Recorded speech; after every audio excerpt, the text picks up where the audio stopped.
Got a few of them, and you know, our programs are parallel. Wisconsin's had a lot of neat stories too. They've got some on this team. We just talked about one. You know, certainly the defensive end, but you know, Karl's a guy that we projected as a defensive end. Quite frankly, we accidentally discovered he's not bad inside, only because we had to throw him in there at one of the practices a couple summers ago. We were thin on players, and we threw him in there in a goal line scrimmage, and just saw something there that indicated maybe, you know, he could be pretty effective playing inside. Backed up, pretty good player, Mitch King, and then when he got his opportunity a year ago, really had a fantastic year a year ago. Adrian Claiborne certainly played tremendously well in '09, and Karl was just a step behind him. And he's worked extremely hard physically. You know, he's had to spend a lot of time training. He was about 208 when he showed up here. Yeah, he's in the 270 neighborhood now.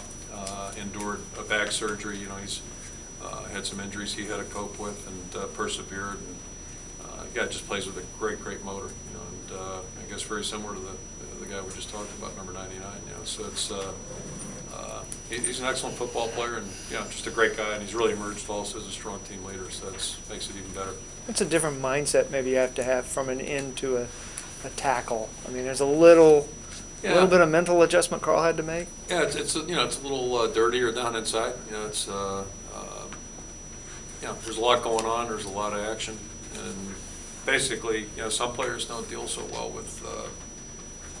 You know, you have to react to things on both sides of you. Whereas, at least if you're on the outside positions, you've kind of got a little different vantage point, and things are a little cleaner sometimes out there. So it's the same way on the offense. You know, some guys just don't function very well in the middle of things, and others do. But Karl's got a real knack in there. He's got a good feel, and you know, just has really done a good job. Really thrived in there.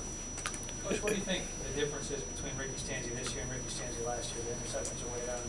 I think it's experience. You know, Ricky was a great guy last year, a great young guy, and a great, you know, a very good player. And I think right now he's playing at a higher level. And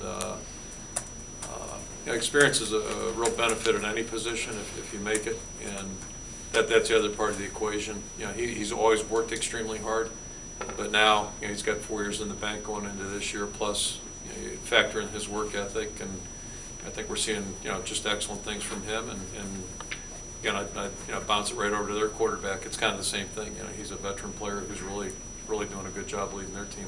Is this a peak period for quarterbacks in the Big Ten when you throw the Tolziens at Chapels? Yeah, you know, it seems to be. I only know the ones we've played so far, but you know, I mean, obviously the guy at Ohio State's pretty famous, and you know, there are a lot of good ones in our. The completion rates are out of sight. Yeah, I haven't been paying attention to that, but I'm not surprised. Yeah, we thought going in it would be, and yeah, it's probably part of the reason that the conference, you know, at least to us, we thought it was pretty strong this year. I think all the coaches kind of feel that way.